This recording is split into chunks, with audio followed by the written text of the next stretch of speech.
Gold, trusted gold buyers. మీరు తాకట్టు పెట్టిన బంగారాన్ని విడిపించి ఈ రోజు ఉన్న మార్కెట్ ధరకు కొనబడను.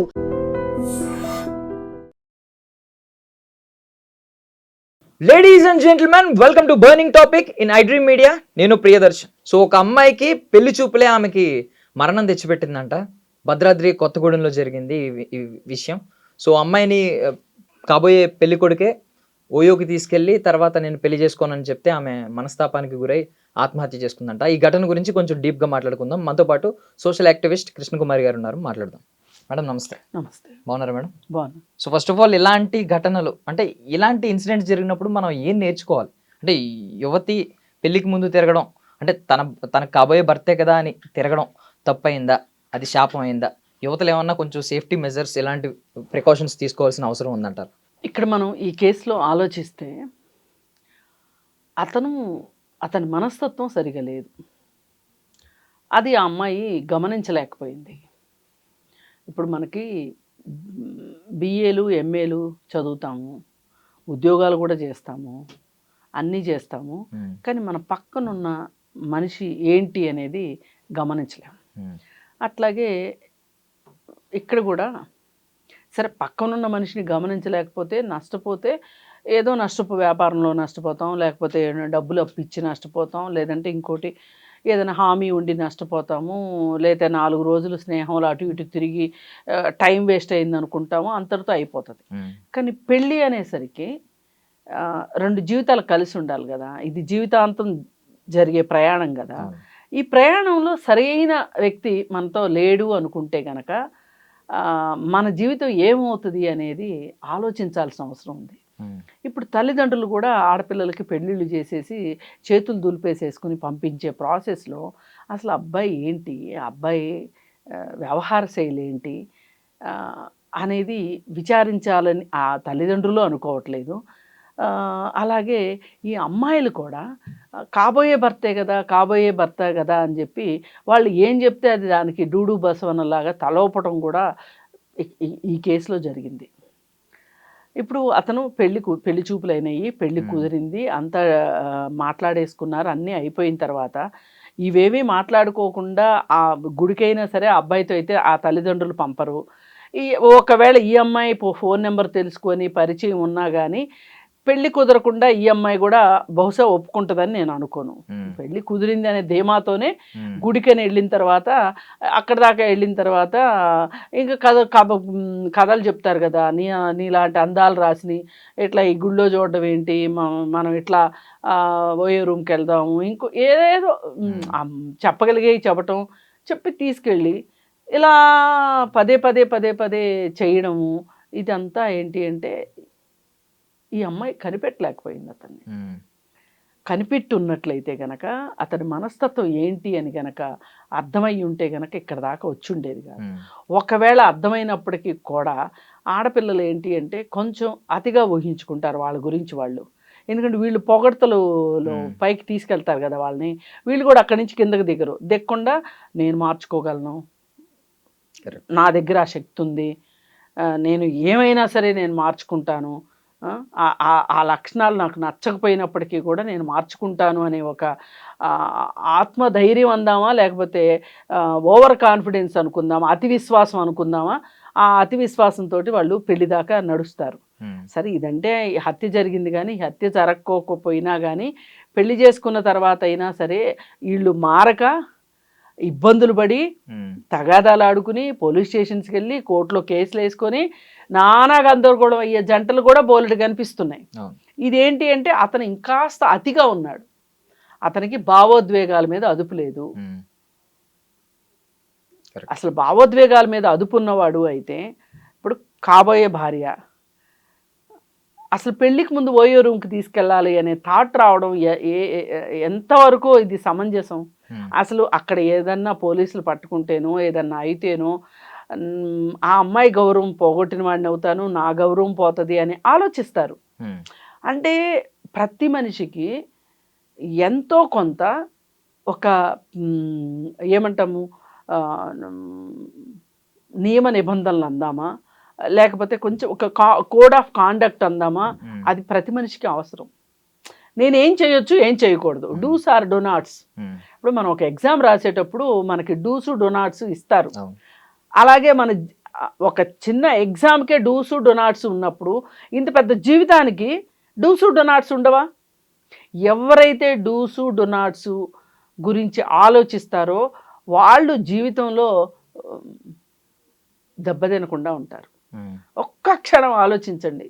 ఒక పని చేయబోతున్నాం, మనం చెయ్యాలనిపించింది, ఏమైనా చేసేయాలనిపించింది, అయినా కానీ ఒక్క క్షణం ఆగి ఇది చేస్తే నాకు నష్టమా, నేను ఎవరికైనా సమాధానం చెప్పుకోవాల్సి వస్తానా, లేదు నేను చట్టరీత్యా నేరం చేసిన వాడిని అవుతానా అని ఆలోచించిన వాళ్ళు ఎక్కువ అనవసరమైన ఇబ్బందుల్లోకి వెళ్లకుండా ఉంటారు. సో బేసికలీ మీరు డూస్ డూ నాట్స్ అన్నారు కదా మేడం, ఇప్పుడు ట్రెండ్ అని చాలా మంది ఫాలో అవుతున్నారు సోషల్ మీడియాలో చూస్తే. నాకు తెలియదు ఎంతమంది, ఒక వర్గం మాత్రం ఇది ట్రెండ్ అని ఫాలో అవుతుంది, వీ లవ్ బ్యాడ్ బాయ్స్ అని. ఈవెన్ ఒక అబ్బాయి ఓయోకి రమ్మన్నాడు అంటేనే వాడు బ్యాడ్ బాయ్ అనేది అర్థమై ఆ అమ్మాయి కొంచెం సహకరించిందంటే ఆ అమ్మాయి కూడా బ్యాడ్ ని నేను ఎంకరేజ్ చేస్తున్నానని అర్థం. దట్టు ఏంటంటే ఆ అమ్మాయి ఆత్మహత్య చేసుకున్న తర్వాత అబ్జర్వ్ చేస్తే ఆ అమ్మాయి ఒంటి మీద పంటిఘాట్లు ఉన్నాయంట, ఆ అబ్బాయి పంటిఘాట్లు గోర్లతో రక్కిన సిచ్యువేషన్ అవి కనిపిస్తున్నాయంట. సో ఏంటి అంటే ఈ ట్రెండ్ని చూసుకుని ఒకప్పుడు కనీసం అమ్మాయి అబ్బాయి పెళ్లి వరకు ఎదురెదురు పడే సిచ్యువేషన్ కూడా లేదు, పెళ్లి చూపుల్లో మాట్లాడుకోవడం, తర్వాత పెళ్లి వరకు వాళ్ళ పాపం ఫోన్లో మాట్లాడుకునే సంభాషణలు కూడా చాలా తక్కువ, అరుదు. ఎప్పుడో తెలియకుండా ఒక లెటర్ బియ్యం డ్రమ్ములో పాడేసి వెళ్ళిపోయి చాలా సున్నితంగా ఉండే. అవును, ఇప్పుడు సటల్ గా ఉండే ఆ టైంలో అవి. ఇప్పుడు ఎక్కడండి అసలు ఎవరి జీవితం, వ్యక్తిగత జీవితం భద్రంగా ఉంది, గోప్యంగా ఉంది అని మీరు నమ్ముతున్నారు చెప్పండి? ఎవరి వ్యక్తిగత జీవితం అసలు ఒక గోప్యత అనేది ఉందా మనకి? లేదు. మనమే హోటల్కి వెళ్తే పెడుతున్నాము, సినిమాకి వెళ్తే పెడుతున్నాము, బట్టలు కొనుక్కుంటే పెడుతున్నాము, తింటుంటే పెడుతున్నాము. ఇలా అసలు మన జీవితంలో ఒక వ్యక్తిగతము అనేది లేదు. ఈ వ్యక్తిగతము అనేది లేకపోవడంతో మొత్తం బజార్ను పెట్టుకుంటున్నాం.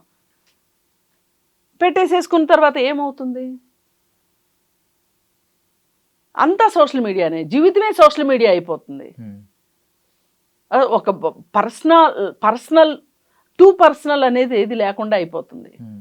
అందుకోసం ఏమవుతుంది, ఇప్పుడు ఐ లవ్ బ్యాడ్ బాయ్స్ అనేది కాన్సెప్ట్ ఏదైతే ఉందో అది ఇప్పుడున్న మాట వాస్తవమే. పైగా టీషర్ట్లు కూడా వేసుకొని, టీషర్ట్ల మీద క్యాప్షన్స్ కూడా ఇట్లాంటి క్యాప్షన్స్ రాసుకొని వేసుకుంటున్నారు. మగపిల్లలు వేసుకునే టీషర్ట్లు మగపిల్లలు వేసుకుంటున్నారు, ఆడపిల్లలు వేసుకునే ఆడపిల్లలు. అంటే వీళ్ళు చెప్పకనే ఏం చెప్తున్నారు అంటే వాళ్ళకి ఏం కావాలో చెప్తున్నారు, వాళ్ళ మనసులో ఏముందో చెప్తున్నారు.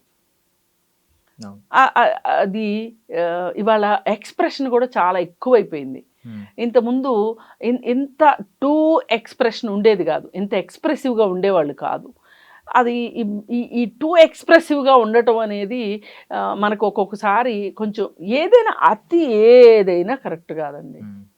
అతి పనికిరాదు.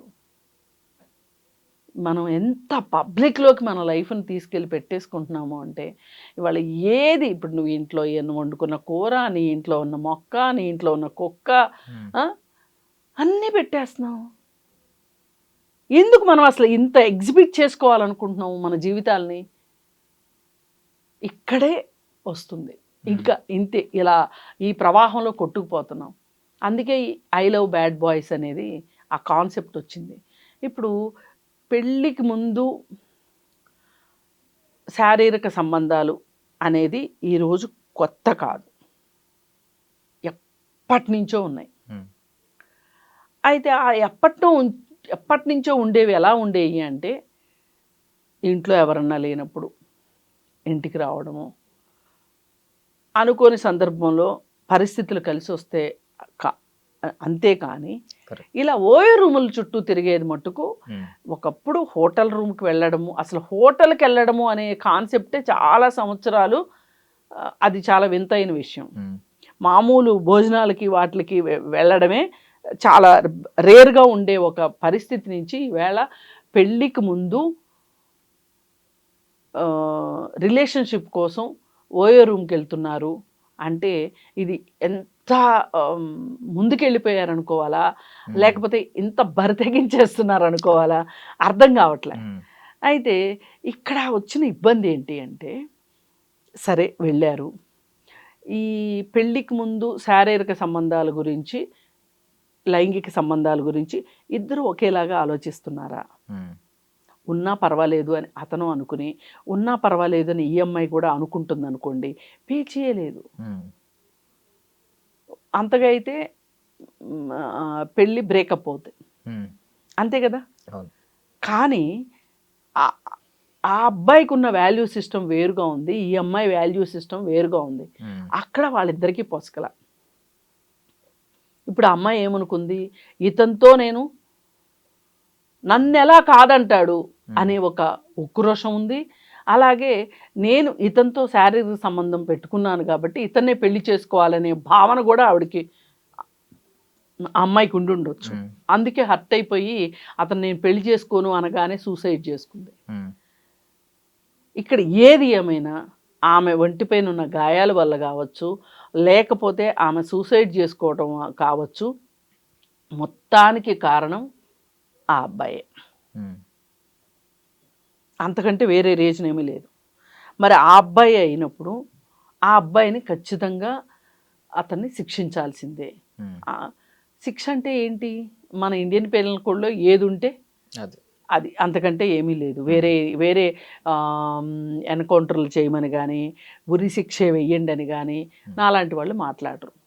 ఇది ఏదైనా సరే చట్టపరంగా అతని పైన ఉన్న, అతను చట్టరీత్యా ఏ సెక్షన్స్కి ఇముడుతుందా అతను చేసిన నేరం, అతను చేసింది అయితే నేరమే, చట్టరీత్యా నేరమే. కానీ ఇక్కడ గమనించాల్సింది ఏంటి అంటే, జరిగింది జరిగింది, ఈ జరిగిన దాని నుంచి నేర్చుకోవాల్సింది ఏంటి అని మనం అనుకుంటే ఖచ్చితంగా నేర్చుకోవాల్సినవి చాలా ఉన్నాయి దీంట్లో. ఇప్పుడు ఆ అబ్బాయి తల్లిదండ్రులకి ఆ అబ్బాయి మనస్తత్వం ఏమాత్రం తెలియకుండా ఉండుంటుందా?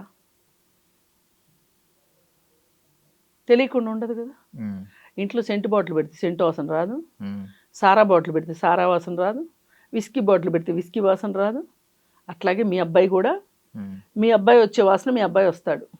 మరి తల్లిదండ్రులు ఎందుకు మా అబ్బాయి ఎలా అని తెలిసి కూడా పెళ్ళిళ్ళు చేస్తున్నారు అంటే, వీళ్ళ బాధ్యత వీళ్ళు, ఇంకెవరో ఒక ఆమె వచ్చి ఇతన్ని సంస్కరించాలి, సంస్కరణ చేయాలి, మనం రిలాక్స్ అయిపోవాలి అని తల్లిదండ్రులు అనుకొని వాళ్ళ బాధ్యత నుంచి వాళ్ళు తప్పుకోవటం కోసం ఇంకో అమ్మాయిని బలిపెట్టాలి అని వీళ్ళు అనుకుంటారు. అటు చూస్తే అటు తల్లిదండ్రులు ఈ ఆడపిల్లని ఎన్ని రోజులని కాపాడతాం, కన్నాం, పెంచాం, చదివించాం, ఇప్పుడు పెళ్లి చేసేస్తాం, ఇంకా మనం రిలాక్స్ అయిపోదామని వాళ్ళు. ఇటు ఈ అమ్మాయిలు కూడా వీళ్ళకి ఇవాళ ఒక సూపర్ హీరో కావాలి అంటే, ఒక నిబంధనని ఉల్లంఘించేవాడే సూపర్ హీరో అని ఫీల్ అవుతుంది, సూపర్ హీరో అని ఫీల్ అవుతున్నాడు. ఆ కాన్సెప్ట్లో అసలు పెళ్ళికి ముందు గుడికి మాత్రం ఎందుకు వెళ్ళాలి? పెళ్ళయ్యాకంతా ఏం గాడిదలు కాస్తారు, అప్పుడు వెళ్ళొచ్చు కదా గుడికి. సరే, గుడికి అని చెప్పి ఇంట్లో వాళ్ళకి అబద్ధం చెప్పి ఇంట్లో వాళ్ళని మోసం చేసి మీరు ఓయో రూమ్కి వెళ్ళారు. ఓయో రూమ్కి రాను అంటే అతను పెళ్లి చేసుకోను అన్నాడు అనుకోండి, అలాంటి భర్త అసలు అక్కర్లా. మీరు ఇది ఇది ఇది లిట్మస్ టెస్ట్. మీకు కూడా ఏదైనా సరదా ఉంటే నేనేం చెప్పలేను, కానీ అసలు మీరు అతను అలాంటి నిబంధనలు మీకు పెడుతున్నాడు, మిమ్మల్ని అలా చేతుల్లో పెట్టుకోవాలనుకుంటున్నాడు, మిమ్మల్ని అలా చేజిక్కించుకోవాలనుకుంటున్నాడు అంటే గనక అతన్ని మీరు ఖచ్చితంగా అనుమానించాల్సింది. ఇంకొక యాంగిల్లో ఆలోచిస్తే, ఇప్పుడు ఆ అమ్మాయి సులువుగా రమ్మన్నప్పుడు వచ్చేస్తే ఈ అమ్మాయికి ఇది అలవాటేనేమో అనే ఆలోచన కూడా వచ్చే అవకాశం ఉంది. ఆ అమ్మాయి క్యారెక్టర్ ని కొంచెం చులకన చేసే అవకాశం కూడా ఉంది. ఒకవేళ అబ్జెక్ట్ చేసి ఉంటే స్ట్రాంగ్ క్యారెక్టర్ కూడా బిల్డ్ అయ్యే అవకాశం ఉంది. లేదు లేదు, ఇప్పుడు ఆ అమ్మాయిని రమ్మనగానే వచ్చింది. ఇప్పుడు నువ్వు ఇలా ఇంకెంతమందిని తీసుకెళ్ళి ఉంటావు అని అనుకుంటే, అమ్మాయిలకైనా శీలము గడిది గుడ్డు ఉండాల్సింది, మగాళ్ళకి అక్కర్లేదా? అంటే పెళ్ళికి ముందు మగాళ్ళకి సంబంధాలు ఉండొచ్చు, కానీ వివాహేతర సంబంధాలు లేకపోతే శారీరక సంబంధాలు పెళ్ళికి ముందు ఉండొచ్చు, కానీ అమ్మాయిలకు ఉంటే తప్ప. ఇప్పుడు ఇతనికి ఆ హక్కు లేదు. ఈ అమ్మాయి క్యారెక్టర్ కరెక్ట్ కాదు అనుకునే హక్కు ఈ అబ్బాయికి లేదు. ఇదే కార్యక్రమంలో నువ్వు కూడా పాలు పంచుకున్నావుగా. సరే, ఈ పెళ్లి చెడిపోయింది అనుకోండి, రేపు పొద్దున్న ఇంకో సంబంధం వస్తుంది అనుకోండి, వాళ్ళకి చెప్తావా నువ్వు?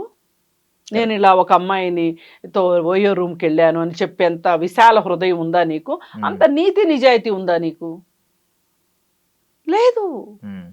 కానీ రెండో వాళ్ళ దగ్గర ఆశిస్తున్నాడు అంటేనే ఈ అబ్బాయి గురించి ఆలోచించాల్సిందే అమ్మాయి, అనుమానించాల్సిందే, ఇతన్ని రిజెక్ట్ చేసి ఉండాల్సిందే అమ్మాయి. కానీ ఇవన్నీ చెయ్యాలి అంటే ఆడపిల్లలకు ఒక స్ట్రాంగ్ క్యారెక్టర్ ఉండాలి, ఒక ధైర్యం ఉండాలి, ఒక వెన్నుముక ఉండాలి. అవి లేనప్పుడే ఇట్లాంటి వాళ్ళ చేతిలో పడి చావు దాకా తెచ్చుకుంటారు. ఇది ఈరోజు ఆడపిల్లలు నేర్చుకోవాల్సింది ఇది. ఇకపోతే ఆడపిల్లలు ఇంకొకటి, ఆడపిల్లలు కానీ మగపిల్లలు కాబట్టి ఇంకొకటి నేర్చుకోవాల్సింది ఏంటి అంటే, ఇవాళ మగవాళ్ళ వల్లే ఆడవాళ్ళు చచ్చిపోతున్నారు అనే దానికంటే కూడా ఆడవాళ్ళ వల్ల కూడా మగవాళ్ళు చచ్చిపోతున్నారు అనే ఒక వెర్షన్ కూడా ఈరోజు వచ్చేసింది సమాజంలో. ఇలాంటి పరిస్థితుల్లో పెళ్లిలోకి ప్రవేశించాలి అనుకుంటే ఖచ్చితంగా పెళ్లి చూపులు, ఎంగేజ్మెంట్లు, ప్రీ వెడ్డింగ్ షూట్లు, పెళ్ళిళ్ళు ఇవన్నీ కాదు. ముందుగా మీరు పెళ్ళి సెటిల్ చేసుకుందాము అనే దానికంటే ముందుగానే ప్రీ మ్యారిటల్ కౌన్సిలింగ్కి వెళ్ళండి. అప్పుడు అతనేంటి పెళ్ళికి ముందు ఓయో రూమ్కి తీసుకెళ్ళేవాడా, పెళ్ళైన తర్వాత పడక గదిలోకి తీసుకెళ్ళేవాడా అనేది తేలుతుంది. ఇక్కడ ఓయో రూమ్ అనేది ఎందుకు 10 సార్లు మాట్లాడాల్సి వస్తుందంటే అసలు అక్కడే మొదలైంది ఈ క్రైమ్. వాడి బుర్రలో ఉంది కరెక్టే, కానీ ఆ అమ్మాయికి తెలిస్తే వెళ్తుందా? ఏది ఇలా రక్కుతాడు, ఇలా నేను పెళ్లి చేసుకోను అంటాడు అంటే వెళ్తుందా? ఖచ్చితంగా వెళ్ళదు కదా. అందుకని ఈ ఓయో రూమ్ దగ్గరనే స్టార్ట్ అయింది కాబట్టి ఇలా ఆలోచించాల్సింది, వీడు ఓయో రూమ్కి తీసుకెళ్ళేవాడా, లేకపోతే నా వ్యక్తిత్వాన్ని, నా శీలాన్ని, శీలం అంటే శారీరక సంబంధాలే శీలానికి కొలమానం అనుకునేవాడా, ఇవన్నీ ఆ అమ్మాయికి అర్థమవుతాయి. అర్థమయ్యి ఈ ప్రీ మ్యారిటల్ కౌన్సిలింగ్లో ఇతను ఈ అమ్మాయికి తగిన వాడేనా, ఈ అబ్బాయికి ఈ అమ్మాయి తగిన అమ్మాయేనా. ఇప్పుడు సరైన భర్తే దొరకాలనేది కాదు, సరైన భార్య దొరకడం కూడా అవసరమే జీవితంలో. వీళ్ళిద్దరికి కంపాటబిలిటీ ఉంటుందా లేదా అనేది చూసుకోవాల్సిన అవసరం ఉంది. అందుకని ప్రీ వెడ్డింగ్ షూట్లు మానేసేసుకుని మీరు పెళ్లికి ముందు ఓయో రూముల చుట్టూ తిరగడం మానేసి ఖచ్చితంగా ప్రీ మ్యారిటల్ కౌన్సిలింగ్కి వెళ్ళండి. వెళ్ళి అప్పుడు మాత్రమే